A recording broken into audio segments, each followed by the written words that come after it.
राधे राधे दोस्तों, आज हम आपको सुनाएंगे एक बहू ने यज्ञ की वेदी में क्यों थूक दिया। अगर आप हमारे चैनल पर नए हैं तो प्लीज़ हमारे चैनल को लाइक करें, सब्सक्राइब करें और शेयर करें। बहुत समय पहले की बात है, एक गांव में एक परिवार रहता था। उस परिवार की जो बहू थी वह घर की साफ सफाई कर रही थी और सुपारी अपने मुंह के अंदर चबा रही थी। साफ सफाई करते हुए बहू को जब पीक आई तो उसने वहाँ पर बनी हुई यज्ञ की जो वेदी थी उसमें थूक दिया। लेकिन उसने नादानी में ऐसा किया था, भूलवश उसे पछतावा भी हुआ। लेकिन थूकने के बाद उसके आश्चर्य का ठिकाना नहीं रहा कि जो उसने थूका था हवन की वेदी में वह तुरंत ही सोना बन गया। अब तो वह जो बड़ी आश्चर्यचकित हुई। अब वह प्रतिदिन जानबूझकर अधर्म आचरण करने लगी और उस हवन की वेदी में थूकने लगी। जब भी वह थूकती तो उसके थूक से जो सोना बन जाता। धीरे धीरे यह बात उसके अड़ोसी पड़ोसियों में फैली और अड़ोस पड़ोस से पूरे गांव में फैलने लगी। गांव की महिलाओं ने जब देखा कि वह बहू जब हवन की वेदी में थूकती है तो उसके पास सोना बन जाता है, और गांव में यही चर्चा का विषय बन गया। अब मोहल्ले पड़ोस और गांव की औरतें भी अपने घरों में बनी हुई हवन की वेदी में थूकने लगी। वे जानबूझकर थूकती थी और उनका भी थूक जो सोना बन जाता। अब तो लालच में वे औरतें रोज हवन की वेदी में थूकने लगी। धीरे धीरे उनके पास सोना इकट्ठा होने लगा। उसी गांव में एक दूसरी औरत रहती थी जो बहुत ही पूजा पाठ करती थी। उसका परिवार भी बहुत ही पूजा पाठ करने वाला था और भगवान को मानता था।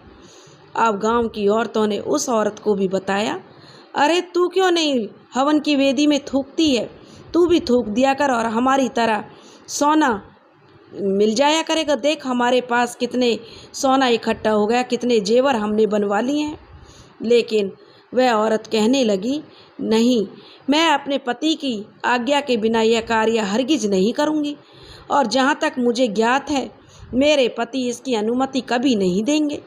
किंतु गांव की महिलाओं ने अब ऐसा वातावरण जो था ऐसा बना कि आखिर एक दिन उस औरत के मन में भी आ गई और उसने अपने पति से डरते डरते पूछ ही लिया। तो उसके पति ने कहा, खबरदार, जो तूने ऐसा अधर्म किया, यज्ञ की वेदी क्या थूकने की चीज़ होती है। पति की चेतावनी के आगे वह औरत बेबस और चुप हो गई। पर जैसा वातावरण था वैसी बातें होती रहती थी, क्योंकि कहते हैं संगत का असर तो कुछ ना कुछ पड़ता है। अब वह साध्वी महिला और लोगों की बातें सुनती। सारी औरतें उसे बढ़ा चढ़ाकर बातें कहती और अपने गले में पहने हार माला कंठी दिखाती और कहती कि देखो हमने कितने जेवर बना लिए हैं, हम कितने सुख से रहने लगे हैं, हमारी गरीबी तो जैसे छूमंतर हो गई है। अब वह उन औरतों की बातें देखती और उनके जो जेवर देखती तो वह मन ही मन में घुलने लगती कि पति की बात और औरतों के उल्हाने ने उसे धर्म संकट में डाल दिया कि वह औरतों की बात माने या अपने पति की बात माने। यही सोच सोचकर वह बड़ी परेशान रहने लगी। वह सोचती, शायद मेरा यह दुर्भाग्य है या मेरे कोई जन्म का पाप है कि सती स्त्री होते हुए भी मुझे तो रत्ती भर सोने के लिए तरसना पड़ रहा है। शायद यह मेरे पति की कोई गलत निर्णय है, या तो उन्होंने गलत निर्णय ले लिया है, लेकिन मैं अपने पति के खिलाफ तो जा नहीं सकती। इस धर्म आचरण से मुझे सोचने लगी कि मैं सती हूँ, साध्वी हूँ, इतना पूजा पाठ करती हूँ, धर्म का आचरण करती हूँ, फिर भी इस नियम के पालन से मुझे क्या मिला। मेरा मन तो कष्ट ही पाता है ना, तो इसका पालन मैं क्यों करूं। और वह अब बीमार रहने लगी। जब वह बीमार रहने लगी तो उसका पति उसके रोग को ताड़ गया कि यह और महिलाओं की देखा देखी उनकी तरह बनना चाहती है, इसलिए कि उसकी पत्नी कोई अधर्म ना कर दे, कभी वह भी हवन की वेदी में थूकने लगे तो वह तो बहुत बड़ा पाप होगा। क्योंकि वह जो उसका पति था वह भी बहुत बड़ा पुजारी था, बहुत बड़ा पूजा पाठ करता था, इसलिए अपने घर में धर्म का आचरण वह नहीं छोड़ता था। इसलिए उसने निश्चय किया कि वह यह गांव छोड़कर कहीं और चला जाएगा। इसलिए अगली सुबह वह ब्रह्म मुहूर्त में उठा और अपने सब परिवार से उसने बताया कि गांव छोड़कर जाना है। उसने एक गाड़ी में अपना सारा सामान भर लिया और सूर्य उदय से पहले ही वह गांव के लिए बहुत दूर निकल जाना चाहता था।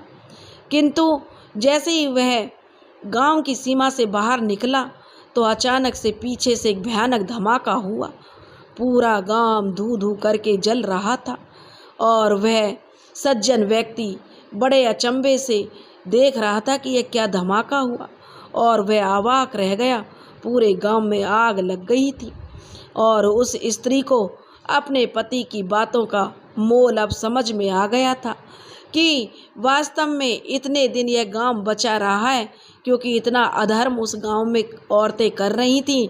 तो यह गांव केवल उनके धर्म आचरण करने वाले सिर्फ एक परिवार के कारण ही बचा हुआ था कि उसका जो परिवार था वह गांव में ही के बीच में था। इसलिए धर्म आचरण करते रहने से और कुछ पाने के लालच में इंसान बहुत कुछ खो बैठता है, इसलिए लालच से बचे रहें। अब उसकी बीवी जो कि बहुत ही बीमार रहती थी, उसको अपने सोच पर बड़ा पछतावा होने लगा। वह अपने पति से हाथ जोड़कर माफ़ी मांगने लगी कि हे स्वामी, मुझे माफ़ कर दो, मेरे से तो बड़ा अनर्थ होने जा रहा था। तब उसके पति ने कहा कि तुझसे अनर्थ होता उससे पहले ही मैंने वह गांव छोड़ने का निर्णय ले लिया था ताकि हम किसी पाप के भागी ना बने, लेकिन यह तो गांव उनके भाग्य से ही बचा हुआ था जो उनके निकलते ही, क्योंकि वही परिवार तो धर्म का आचरण कर रहा था और उनके निकलते ही जो वहाँ पर अधर्म ही अधर्म हो रहा था, धर्म तो वहाँ 1 इंच भी नहीं रहा था। इसलिए पूरा गांव जलकर राख हो गया। दोस्तों, अगर लालच से बचना चाहिए, ना जाने किसके भाग्य से आपका जीवन सुखमय और सुरक्षित है। परहित धर्म का पालन करते रहिए क्योंकि व्यक्तिगत स्वार्थ पतन का कारण बनता है। इसलिए दोस्तों, अगर आपको हमारी कहानी पसंद आई हो तो प्लीज़ हमारे चैनल को लाइक करें, सब्सक्राइब करें और शेयर करें। राधे राधे।